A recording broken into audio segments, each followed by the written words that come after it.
कुछ सवाल ऐसे होते हैं जो कोई पूछना नहीं चाहता, क्योंकि डर होता है कि लोग नाराज हो जाएंगे।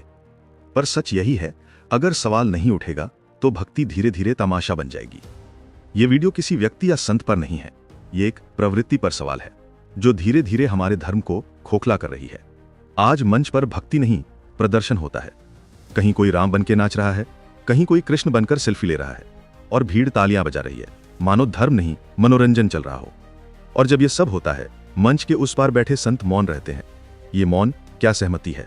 हम जानते हैं संतों के प्रति पूरे देश में श्रद्धा है, हमारा भी है, अटूट है। पर उनके मंच पर जो कुछ दिखता है वो अब भक्ति की सीमा पार कर चुका है। कोई जादू दिखा रहा है, कोई अभिनय कर रहा है। और जब संत मौन रहते हैं तो भक्त समझता है कि ये सब ठीक है। धर्म जब मंच पर अभिनय बन जाए तो संत की चुप्पी ही उसका सबसे बड़ा एप्लॉज बन जाती है। सवाल जनता से भी है, क्यों हर कोई अब साधना नहीं विजिबिलिटी चाहता है? क्यों हर भक्त का सपना अब यह है कि कभी मंच पर बुलाया जाए और वीडियो वायरल हो जाए? यह वायरल भक्ति नहीं, डिजिटल लालच है। भक्ति तब थी जब साधक खुद को मिटाता था, आज भक्ति वो है जहां भक्त खुद को दिखाता है। पर सबसे डरावना दृश्य तब होता है जब मंच पर यह सब देखकर बच्चे सोचने लगते हैं कि भक्ति का मतलब यही है। अगली पीढ़ी नकल करती है और धीरे धीरे श्रद्धा प्रदर्शन में बदल जाती है। और अब लौटते हैं असली प्रश्न पर, संतों की भूमिका क्या है? गुरु का कार्य है अंधकार को दूर करना, मंच की रोशनी में बैठकर अंधा दिखावा देखना नहीं।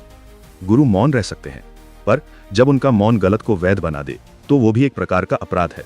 संत की एक आवाज लाखों भक्तों की दिशा बदल सकती है। फिर ये मौन क्यों?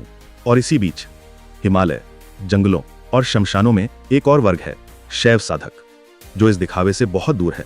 वे ना कैमरा जानते हैं, न एप्लॉज। उनके लिए साधना ही मंच है।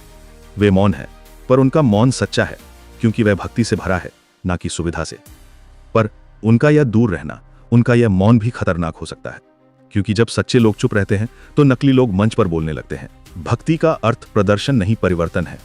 और धर्म तभी जीवित रहता है जब गुरु और भक्त दोनों अपनी सीमा याद रखें। संतों को चाहिए कि वो स्पष्ट बोलें, भक्ति अभिनय नहीं है। और भक्तों को समझना चाहिए कि हर एप्लॉज साधना नहीं होती। धर्म तब सशक्त होता है जब मौन नहीं, मार्गदर्शन बोलता है।